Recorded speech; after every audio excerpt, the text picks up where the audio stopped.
¿Qué sucede cuando el hombre que representa la fe del mundo entero debe enfrentar la herida que su propia fe no ha podido sanar? Esta es la historia de un secreto guardado por 60 años en el corazón del poder y de la humilde carta que lo trajo a la luz. Es un viaje al espacio silencioso que todos llevamos dentro, esa habitación interior donde las viejas heridas esperan. A menudo construimos murallas de deber y virtud a su alrededor, esperando que la grandeza de la vida silencie el eco del pasado, sin saber que la verdadera paz aguarda pacientemente del otro lado de esa puerta. La crónica que hoy compartimos es la de un líder espiritual que, para sanar, tuvo que despojarse de su autoridad y caminar como un hombre común hacia el origen de su dolor. Es un relato que nos enseña una verdad universal, que el milagro más extraordinario no es la capacidad de alterar el mundo exterior, sino la de encontrar la paz al reconciliarnos con nuestro universo interior. Pero antes de seguir, quiero saber desde dónde estás viendo este vídeo. Comenta abajo. Queremos hacer llegar estas historias a más gente de todo el mundo. Suscríbete al canal, activa las notificaciones y comparte este vídeo para que más gente conozca estas apasionantes historias. El amanecer en el Vaticano no irrumpe, sino que se revela con la lentitud de un antiguo ritual. La primera luz, dorada y reverente, acaricia la cúpula de San Pedro antes de descender como una cascada silenciosa sobre los patios de piedra, despertando siglos de historia. Dentro de la capilla privada del Papa León XIV, el tiempo parecía suspendido en una atmósfera densa, impregnada del aroma a cera antigua y a incienso, rodeado por obras de arte sacro que habían sido testigos de la fe y la flaqueza de generaciones. El Papa era una figura que encarnaba la serenidad. Su rostro, surcado por las líneas de una vida dedicada a la contemplación, reflejaba la paz inquebrantable de un roble milenario, un hombre en absoluta armonía con su mundo, aparentemente invulnerable a las tormentas terrenales. Sin embargo, toda rutina, incluso la más sagrada, es frágil. La liturgia personal del pontífice fue interrumpida por el sonido casi imperceptible de unos pasos vacilantes.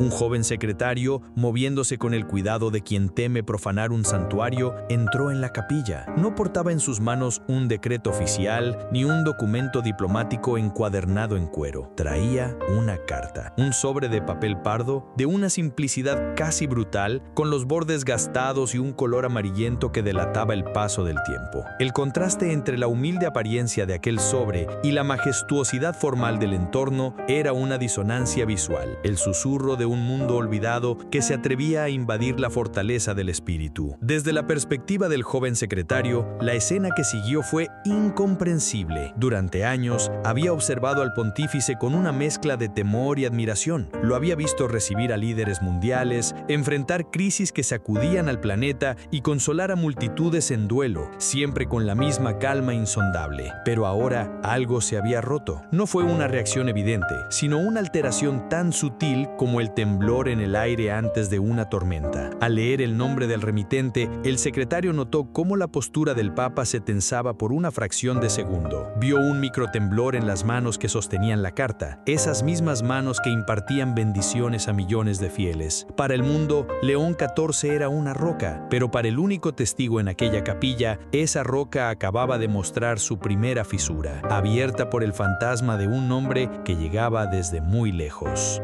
Esa noche, en la vasta soledad de sus aposentos, la máscara del pontífice se desvaneció para dar paso al hombre. León XIV no buscó el consuelo de la oración. Las palabras aprendidas parecían un lenguaje ajeno en la herida que la carta había reabierto. De pie, frente al gran ventanal, contemplaba las luces de Roma no como un pastor que vela por su rebaño, sino como un exiliado que mira una tierra extraña. Un monólogo silencioso, brutalmente honesto, comenzó a resonar en su interior. Santo Padre le llamaban, pero la palabra Padre siempre había sido un eco en una habitación vacía, la dolorosa sinfonía de una ausencia. Su fe, descubría ahora con una claridad aterradora, no había extinguido el dolor del niño abandonado, simplemente le había enseñado a construir una magnífica catedral de piedad alrededor de ese vacío, una fortaleza de virtud para que el mundo admirara la estructura sin sospechar la fragilidad de su cimiento. Como un dique que se rompe, los recuerdos negaron la quietud de la noche. No eran imágenes nítidas, sino impresiones poéticas y dolorosas de su infancia. El frío del suelo de piedra en las rodillas de un niño que no rezaba por devoción, sino que negociaba con un Dios distante, ofreciendo una vida de servicio a cambio de que unos pasos regresaran a casa. El sabor amargo de la soledad en una mesa donde la comida nunca faltaba, pero sí la compañía. Y la decisión febril de un joven de canalizar toda la rabia y la confusión no hacia la rebeldía, sino hacia los libros y el seminario, construyendo con cada página leída y cada rito aprendido un muro más alto para protegerse de su propia intemperie, confundiendo la erudición con la sanación y el hábito con el refugio. Buscando un ancla en medio de la tormenta, acudió a su confesor, un anciano cardenal ciego cuya falta de visión externa le había otorgado una lucidez profunda para ver el alma. En la penumbra de una pequeña biblioteca, iluminada apenas por una lámpara, el Papa confesó no un pecado, sino su dolor. El cardenal escuchó largamente, su rostro inmóvil como una talla de madera. No ofreció consuelos vacíos ni fórmulas piadosas. Cuando el Papa terminó, el anciano se inclinó ligeramente hacia adelante y con una voz rasposa pero firme hizo la única pregunta que importaba. Una pregunta que no buscaba una respuesta, sino que abría una puerta. Santidad, dijo con una calma desarmante. Durante 60 años usted le ha hablado al mundo sobre el Padre. Ahora Dios le pide que le hable al suyo. Dígame, ¿qué le ha enseñado su herida que sus libros no pudieron enseñarle?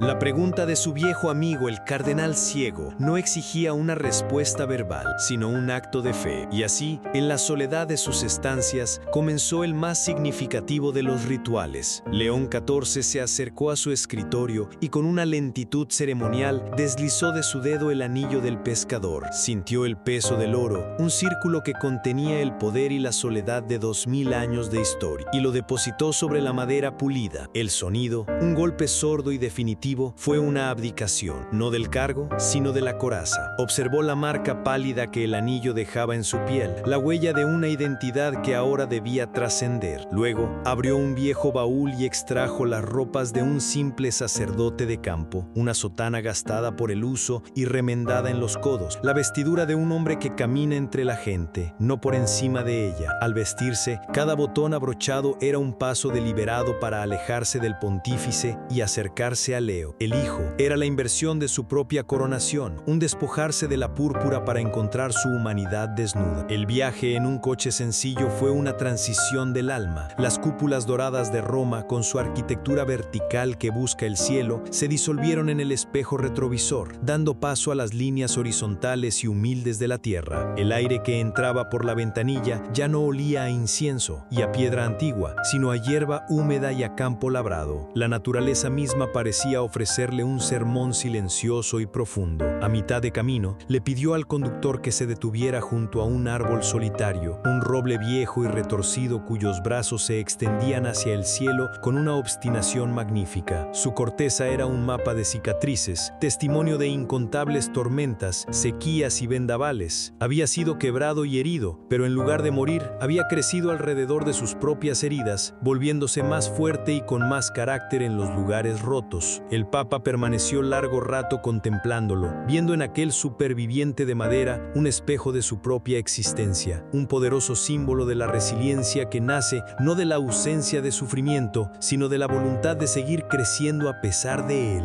Al llegar a la pequeña aldea de su infancia, el anonimato fue un bálsamo que le permitió, por primera vez en décadas, simplemente observar. Nadie reconoció en aquel sacerdote de rostro cansado al líder de la cristiandad, y en esa bendita invisibilidad comenzó a escuchar los susurros de la vida ordinaria. Vio a unos niños jugar en la plaza con una pelota de trapo y en sus risas despreocupadas no sintió envidia, sino que reconoció al niño que él nunca pudo ser, vislumbrando una alegría sencilla que sus palacios no podían ofrecer. Observó a un panadero, con los brazos cubiertos de harina, sacar el pan del horno con un gesto de orgullo ancestral, un hombre cuyo legado era tangible, cálido y alimentaba a su comunidad, y en ese instante la ira del hijo abandonado comenzó a transformarse en una melancólica comprensión del hombre. Empezó a ver la vida de su padre no como un rechazo, sino como una elección, una vida quizás más pequeña, pero tejida con hilos de una belleza simple y cotidiana que él, desde la cima de su grandeza, jamás había podido apreciar.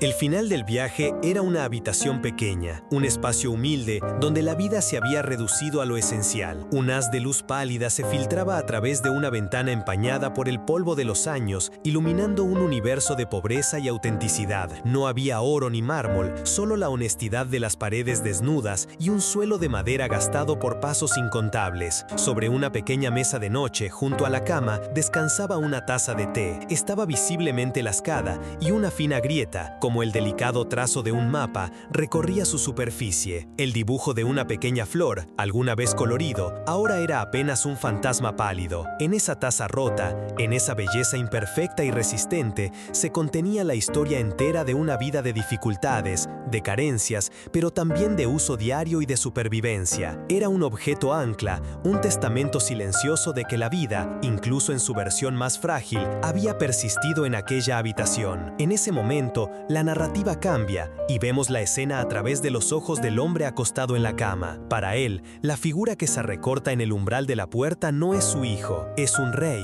es un juez, es el pontífice, un monumento viviente a la vida que él no eligió, a la grandeza que él abandonó. El miedo, frío y paralizante, se apodera de su frágil cuerpo. Cada pliegue de la sotana de su visitante le parece una acusación, cada destello de luz en su rostro sereno, un reflector que ilumina su propia vergüenza. Un torrente de palabras no dichas se agolpa en su garganta. Perdóname, fracasé, no fui suficiente, pero ninguna logra salir. Se siente aplastado por el peso de 60 años de ausencia, un abismo de culpa que lo deja mudo y tembloroso, esperando la sentencia que cree merecer, el veredicto final sobre su vida de un hombre que ahora le parece un extraño sagrado e inalcanzable. Pero la sentencia no llegó. Las palabras de juicio que el anciano temía nunca fueron pronunciadas. En su lugar, hubo un silencio largo y profundo, un silencio que no era vacío, sino que estaba lleno de todo lo que no se podía decir. El Papa entró en la habitación y se sentó en una silla de madera junto a la cama. Durante un minuto que pareció una eternidad, simplemente observó. Su mirada no contenía lástima, que es una forma de distancia,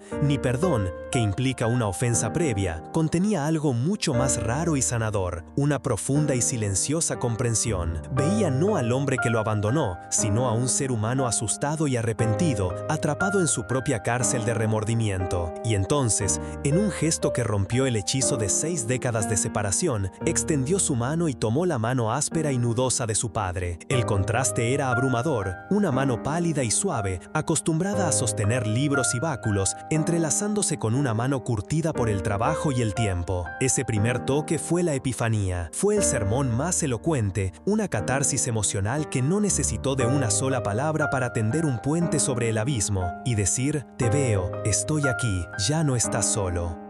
El simple contacto de sus manos, ese puente tendido sobre un abismo de 60 años, fue suficiente para derribar el último muro de contención del anciano. Un torrente de palabras rotas, un balbuceo de arrepentimiento comenzó a brotar de sus labios. Eran fragmentos de una disculpa ensayada en la soledad durante décadas, una confesión de sus fracasos como padre, de su cobardía, del peso insoportable de la vergüenza. Con una gentileza que era en sí misma una forma de absolución, el Papa posó un dedo sobre los labios de su padre para acallar el torrente. En los ojos del anciano había una confusión temerosa, esperando la reprimenda o, peor aún, una compasión condescendiente. En su lugar, escuchó las palabras más inesperadas de su vida. «No he venido a escuchar tu arrepentimiento», dijo el Papa con una voz clara y suave. «He venido a darte las gracias». El silencio que siguió fue más denso y profundo que el anterior, un silencio de pura incredulidad. Viendo la confusión en el rostro de su padre, el Papa continuó, su voz tomando el tono de un maestro que comparte una sabiduría secreta. ¿Conoces el arte japonés del kintsugi? Es el arte de reparar la cerámica rota. Cuando un cuenco valioso se quiebra, los artesanos no intentan ocultar las grietas. Al contrario, las recogen con una paciencia infinita, unen cada fragmento y rellenan las fisuras con un barniz de oro puro. Lo hacen porque entienden que el objeto no es más bello a pesar de estar roto, sino precisamente porque estuvo roto. Las cicatrices doradas se convierten en la parte más hermosa y valiosa de su historia, un testimonio de su fragilidad y de su increíble capacidad de ser sanado. Durante toda mi vida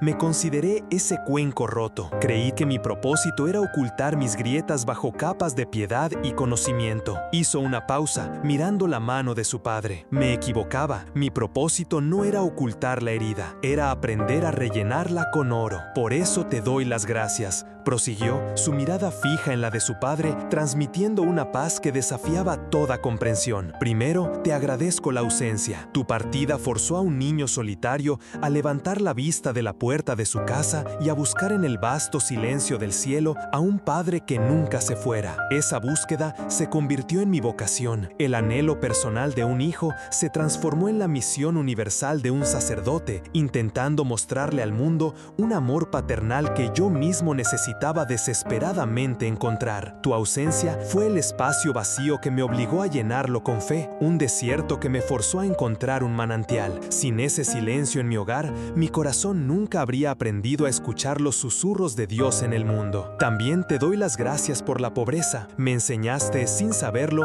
la diferencia fundamental entre el valor y el precio. Crecí sin la comodidad de lo material, lo que me obligó a encontrar riqueza en otros lugares, en la calidez de una comunidad que comparte lo poco que tiene, en la luz de una vela durante la oración, en la profundidad de un libro. Cuando llegué a Roma y caminé por los salones llenos de tesoros invaluables, pude ver su belleza, pero ya no era ciego a su vacío. Mi corazón ya había sido educado en una economía diferente, una donde la compasión es la única moneda de oro verdadero y un gesto de bondad tiene más valor que todo el arte del Vaticano. Me protegiste de la ceguera de la opulencia, dándome el regalo de la necesidad, y esa ha sido una de las mayores bendiciones de mi vida como líder, recordándome siempre que la verdadera iglesia no reside en el mármol, sino en los corazones de los humildes. Su voz se volvió aún más suave, casi un susurro. Y finalmente, y esto es lo más importante, te doy las gracias por la herida. Durante décadas la vi como una maldición,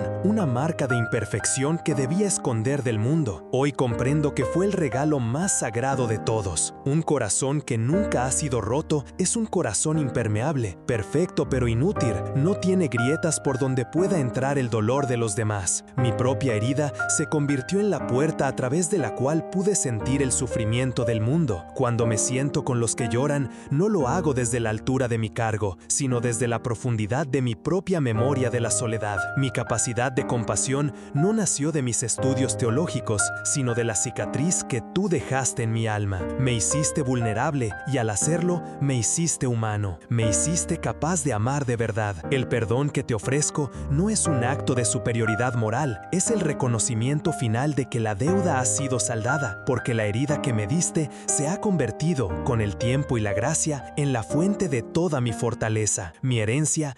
Gracias de corazón por acompañarme hasta el final del video. Tu apoyo es fundamental. Si esta historia te gustó, te agradecería muchísimo que le dieras like y la compartieras. Para ser el primero en saber cuándo subimos nuestra próxima historia increíble, asegúrate de estar suscrito y de activar la campanita. Me encantaría saber desde dónde me estás viendo. Déjame un comentario aquí abajo diciéndome tu ciudad o país. Me llena de alegría saber a qué lugares del mundo estamos llegando. Dios los bendiga a todos.